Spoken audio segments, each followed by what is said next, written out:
Hi everyone, I want to give you a big tip on how to make your leveling experience much smoother in Season 25 when you start out. So there is a hidden mechanic that the developers have introduced where you can get certain soul shards guaranteed from certain act bosses in adventure mode. So they said that they will drop more of them from bosses, so when you go in greater rifts or normal rifts, you will find them there more often than in other places. Kind of makes sense. In greater rifts there's only bosses that drop loot and nothing else anyway, and this is what you do the majority of the time. But in leveling you can actually go and get those shards right away at level 1. This had been brought to my attention during the PTR by some of my viewers, and they told me about this, and then I went in and tried my own run with a level 1 witch doctor, just going around the act bosses, and there are certain bosses that drop them 100% of the time. This strategy actually works all the way up to level 70, and I've actually done the same on a level 70 character, so after that I tried that too. So it seems like this is straight up just how it's gonna be in Season 25. These shards were also quite clearly not affected by the PTR drop rate buff, because I was not getting any other loot whatsoever, besides maybe a random legendary here and there, but I was getting those soul shards pretty much every time. So there are in total 7 soul shards, 3 for the helm, 4 for the weapon, and there are only 5 acts in the game. So what they did is they have 3 acts that have 1 shard, and they have 2 acts that have 2 shards.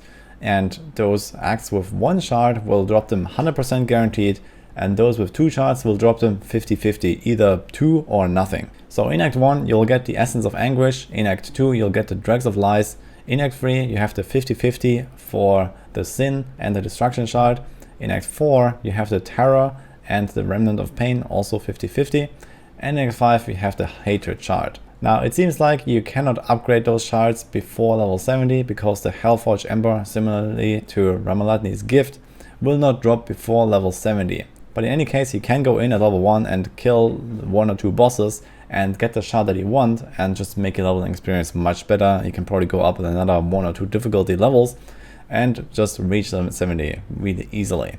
And if you ever run into a situation where maybe you have accidentally gotten rid of some of those shards, you can just go in and get a fresh one and upgrade those with the Hellfore Embers that you're going to find later.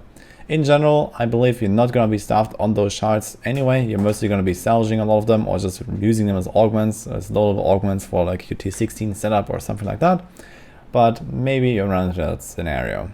Now the thing is that the level 0 powers of those shards are not necessarily the best. So there are a few that stick out here for certain builds and certain classes. So in general, the best one is probably going to be the Terror shard, because this works with pretty much every class and pretty much any build. Essentially, as you have skills on cooldown, you will get more damage and less damage taken. This is very useful. So this one is from Act 4, so it's not guaranteed, but it's a 50-50 to get it. So you can just go in at level 1 and kill Rakanov a few times maybe if you're unlucky, and then you will have your Terror shard for the rest of the leveling experience.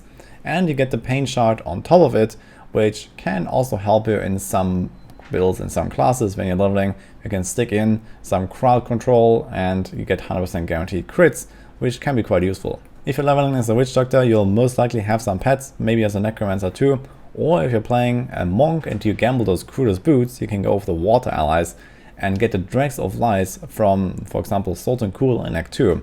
This is going to be a very nice bonus, and killing the boss just takes a few seconds because it's right next to the waypoint, so you can go in there if you get those Crudest boots, for example. I wouldn't really recommend the Essence of Anguish very much, even though the extra movement speed and the extra cooldown is quite nice. You also take extra damage, and this is typically something you want to avoid when you are leveling, because you're usually struggling more with survival than with damage.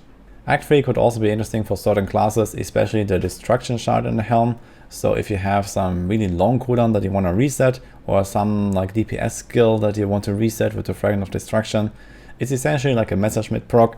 You can also go in Act 3 and farm a few bosses and get that shard, and this might also make your leveling much faster. The Act 5 shard, the Hatred, could also be useful for certain classes, especially when you don't really have any cooldowns in your setup, and you can just go around, blast down big pulls and kind of ignore the last few leftovers and move on. But obviously this is going to be a kind of bad strategy when you're trying to do rifts, because you will just have no damage on the Rift Guardian. But if you're doing like massacre bonuses, especially in something like Temple of the Firstborn, you usually have a lot of targets and you can easily crank up the difficulty a bit to blast down those big AoE packs. In any case, this is something to keep in mind when you're starting out in Season 25. I will also have a full updated leveling guide here on YouTube as well for you guys that I'm gonna be working on very soon. I'll probably also do some practice runs and upload those for a few classes, and I'll keep you guys updated with more stuff. So I hope you liked that video, and I'll see you guys next time.